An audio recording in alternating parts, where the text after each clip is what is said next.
Pangapunten. Episode 2 tina podcast Lutung Kasarung bareng Abdi si Hujan alias Raini.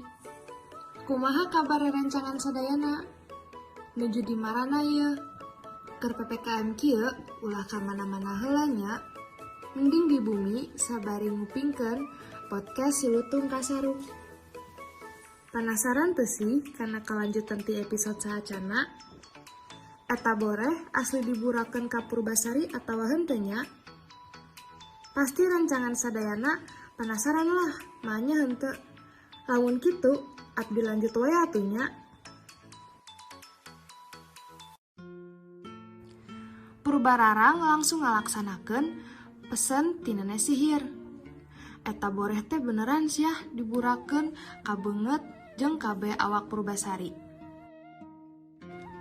Akibatna, di sakabeh awak Purbasari teh barijil bentol-bentol hideung anu pikasieun. Ku kondisi nu kitu, Purbararang boga alesan jang ngusir Purbasari ti istana. Jelema anu dikutuk nepi ka boga panyakit nu pikasieun ieu teu pantes ngadikeun kursi tahta jadi ratu kerajaan Pasir Batang. Geus kuduna manehna diasingkeun ka leuweung.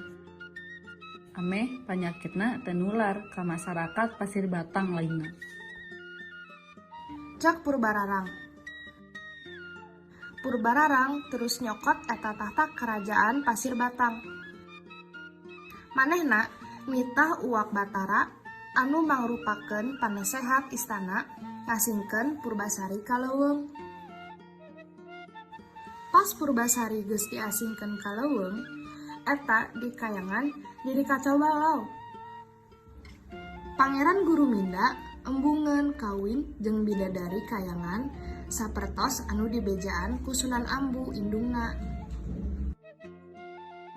Pangeran Guruminda hoyong kawin jeung awewe anu rupana jeung geulisna satara jeung indungna nyaeta Sunan Ambu. Sunan Ambu ngajelaskeun, lamun awewe anu sarua geulis jeung manehna ngan bakal dipanggihan Pangeran Guruminda di dunia manusia. Tapi lamun Pangeran Guruminda keukeuh hayang manggihan awewe anu cocok jeung manehna eta, manehna kudu indi ti dunia, tapi bentukna lain mangrupa Pangeran Guruminda anu gagah turupawan. Tapi manehna kudu nyamar jadi wujud lutung. Ngaran maneh ayeuna Lutung Kasarung, cek Sunan Ambu. Da teu maneh ngalakukeunana. Pangeran Guruminda nyatakeun kasiapanana. Sanggeusna berubah jadi Lutung Kasarung. Pangeran Guruminda langsung turun ke dunia manusia. Manehna nepi di leuweung. Dina waktu nu singkat, Lutung Kasarung geus jadi raja kabeh lutung jeung kera dina eta leuweung. Ieu hal teh wajar pisan, kusabab eueuh kera jeung lutung anu bisa nandingan kasaktian, kapinteran, jeung kakuatan ti Pangeran Guruminda. Ih, para pisannya si Purbararang teh adina sorangan dikitukeun.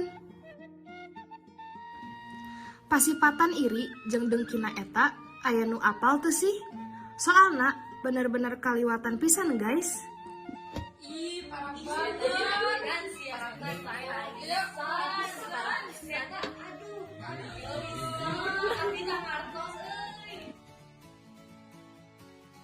Lamun hayang apal kelanjutanana, ulah kamana-mana nya, sabab episode-episode nu saterusna pasti bakal leuwih rame. Abdi si Hujan pamit undur diri.